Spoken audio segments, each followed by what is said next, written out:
my name is Gina, and I am reporting back now on my journey of quitting weed after using pretty heavily daily for the last 13 years. Today is, I think it's day 3 or 4. So I quit on a Wednesday, and today is Saturday. So Wednesday, Thursday, so day 4-ish. I decided to make this video so I can update how I'm feeling, how I'm responding to the draws, and update on what what it's been like. So yeah. So day 4, being sober. Today was a pretty hard day. Day 1 was fine. Day 2 got tougher. Yesterday was really hard, and today's been really hard. They say, or not they, but I watched a video once, and someone said that when you withdraw from weed, the symptoms that you get the strongest are going to be the ones that you used it to mask. You know, whatever you used weed to cover up, whatever you used weed to help you get through, those are what's going to be your symptoms pretty much. And for that person who's making that video, they used weed and cannabis to not be lonely. And so when they stopped smoking, the loneliness came back. Well, for me, it's interesting because like when I first started smoking this heavily, I really wasn't trying to gain anything. Like, I think I wanted to be more part of the culture than anything, because like recreationally it wasn't a really big deal, but once I started smoking daily and I was living in California and it was just the whole part of my life, I kind of wanted to push consuming it all day, because that was what was fun, and that was something I could post on Instagram, because you know I could show the bowls I was smoking or the edibles I was picking up. But so I don't think I was like running from something like a lot of people did. However, it became a really big habit. It became an addiction. Legit. I don't care what people say about not being addicted to weed. You can be addicted to anything. And something's going to alter your mind and mess with your dopamine system. Yeah. Some people are going to get addicted, and I am one of them.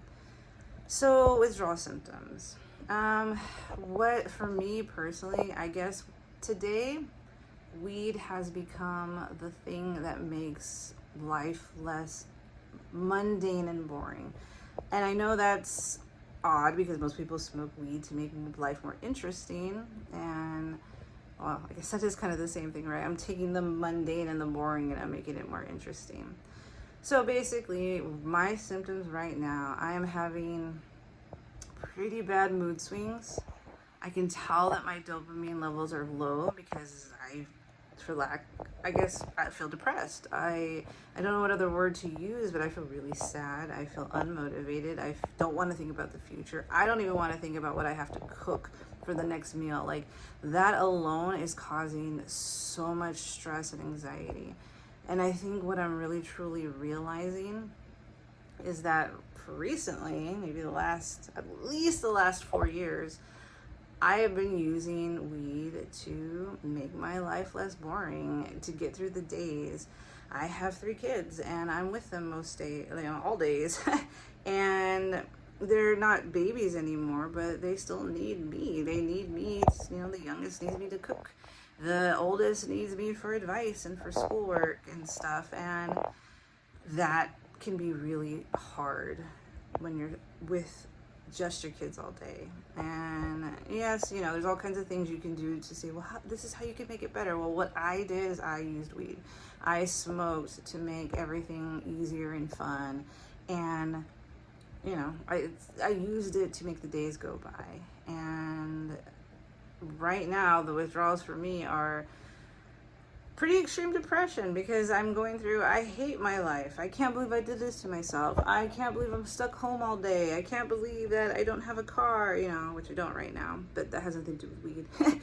And, all this stuff. It makes me think back to before I had kids and I decided to stay home with them, and the thoughts of like, I did this to myself, those thoughts when I was high, I guess I didn't realize they were more there than I thought.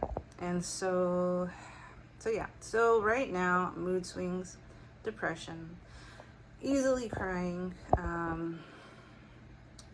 My husband is pretty much my enemy.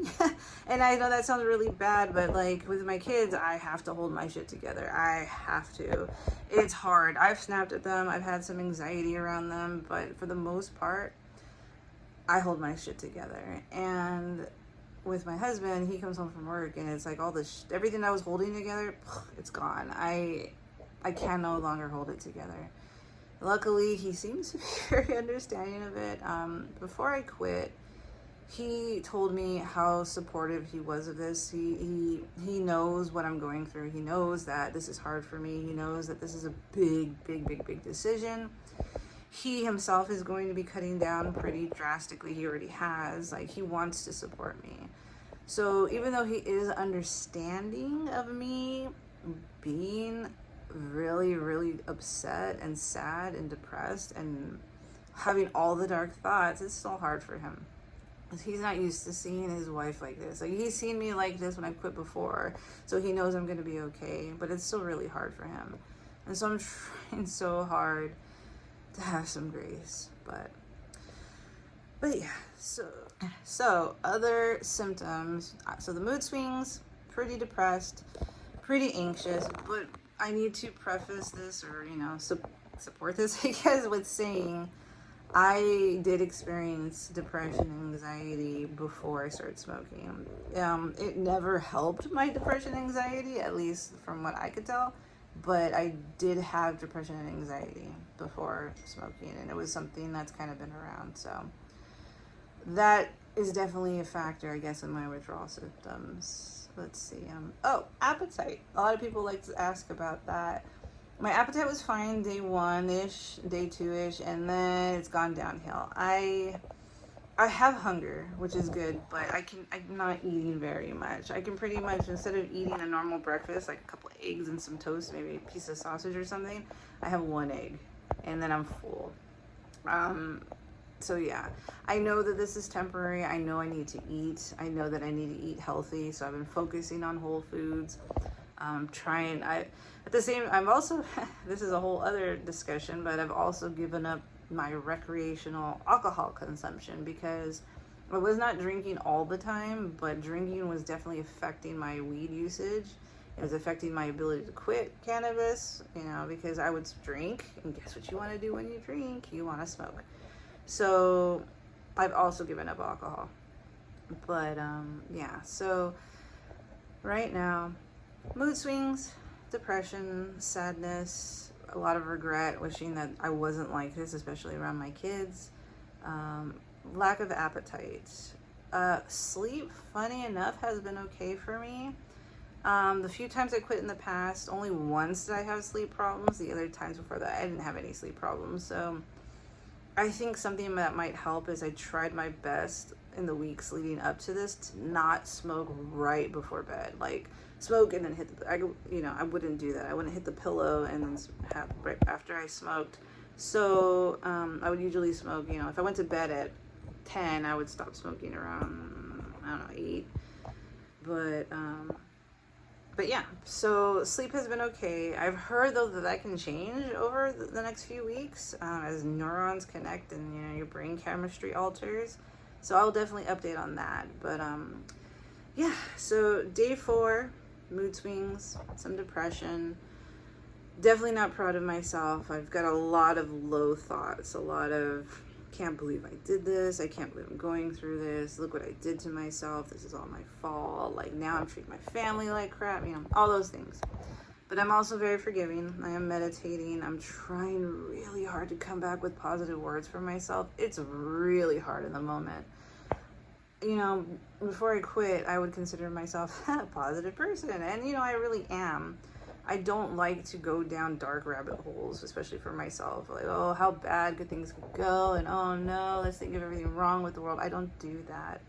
But in this state of mind, I kind of feel like I'm a walking bubble of negativity. And instead of speaking it out loud, I am keeping it inside. And that's okay. But the problem is, before I would have the positive thoughts to help me with those negative thoughts stuck inside. I have very little positive to say right now about myself, about what I'm doing.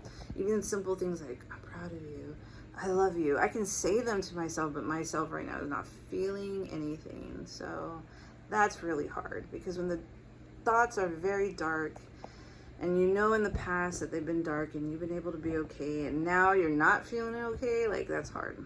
And so I know eventually that will feel better, because right now you kind of just don't feel nothing. You don't feel anything, sorry. I just feel down and low. Occasionally I'll feel okay and then it drops low. So, okay. And lastly, brain fog. It's been bad. It's interesting because, like, when you quit after really chronic usage, those couple of days after, your brain actually feels like it's kind of high. Like, I know what brain fog is. I know the whole feeling of being in a cloud, and that's definitely what it's like, and I know that's going to stick around for a while, but it's also like you feel a little high. I'm not 100% sure what causes that. Sorry, I see the glare there. But, I don't know. That's kind of how I feel. It's like being high, but not having the body high. It's like your brain's trying to be high, but I don't know. It's a weird feeling. So brain fog has been there. It's been hard to think. Short-term memory is super bad, but I also know that it's temporary and the short-term memory will come back. But it's just as bad if I was stoned out of my mind. Like, my kids will ask me something and a minute later I'll be like, what did you ask? Because even though I heard them, the memory is gone. And at first, this can kind of seem kind of scary, especially if you've never experienced quitting and you're worried that you're going to go back, like, oh my God, I have brain damage or something crazy like that. But personally, a lot of those things go away. Like, the brain fog does go away. It doesn't go away to the sense of you're like, wow, I'm so clear now. It's more like, I feel more normal now. I don't feel like I'm in a cloud anymore. So yeah, so this is day 4. I will update again. I'm probably going to do a next update on day 7, and talk more about how I'm feeling. I do want to make a video about a little bit more on the why, a little bit deeper on the why. I want to talk more about my parents' addictions, my grandparents' addictions, my great-grandparents' addictions. Like, addiction has been in my family for generations, and I grew up watching my dad be addicted to alcohol. My mom is currently addicted to, oxycodone or, Vicodin, whatever the hell it's called. And my grandparents are on their own kinds of pills, addicted, and it's addictions in my family. And I definitely want to talk more about it and about why quitting now, I almost feels like I'm kind of honoring them a little bit. But we'll do that in a different video. For now, I just want to update. This is day 4. It sucks. It's pretty miserable. I'm not dying. I'm alive. I'm still eating, though it's not as good as I could. And I'm going to keep going. There's a lot of days that go by that I want to smoke again. A lot of days. Like, there's been so many days. The last few days, I definitely feel the urge to smoke again. Luckily, there's nothing around, so I can't. But at the same time, I still have the ginormous urge to quit and to not let this rule my life. Thank you.